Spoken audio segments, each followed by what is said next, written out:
अहिल्यानगरमधील भिंगार येथील स्नेहालय संचलित बालभवन या बंद शाळेचं कुलूप तोडून आतून महागडे इलेक्ट्रॉनिक साहित्य चोरी करणाऱ्या अट्टल चोरट्याला भिंगार कॅम्प पोलिसांनी अत्यंत चाणाक्षपणे बेड्या ठोकल्यात। पोलिसांनी आरोपीकडून चोरीला गेलेला सर्व मुद्देमाल जप्त केला असून गुन्हा उघडकीस आणलाय। 4 जून ते 5 जून 2026 च्या दरम्यान अज्ञात चोरट्यानं मोमीन गल्ली भिंगार येथील स्नेहालय संचलित बालभवन या बंद शाळेचं कुलूप आणि कडीकोंडा तोडत आत प्रवेश केला होता।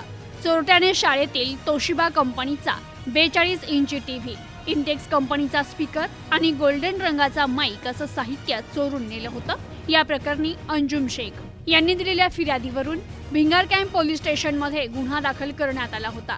गुन्ह्याचं गांभीर्य ओळखून भिंगार कॅम्प पोलीस स्टेशनच्या तपास पथकाने तात्काळ तपासाची चक्र फिरवली।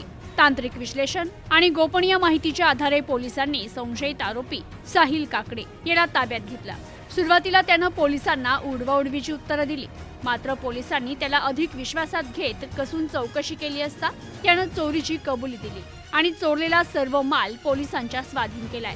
ही धडक कारवाई अहिल्यानगर जिल्हा पोलीस अधीक्षक मुमक्का सुदर्शन, अप्पर पोलीस अधीक्षक वैभव कलुबर्मे, उपविभागीय पोलीस अधिकारी दिलीप टिपरसे यांच्या मार्गदर्शनाखाली भिंगार कॅम्प पोलीस स्टेशनचे सहाय्यक पोलीस निरीक्षक जगदीश मुलगीर आणि त्यांच्या पथकानं केली आहे। प्रतिनिधी शफी सय्यद, न्यूज टुडे 24, अहिल्यानगर।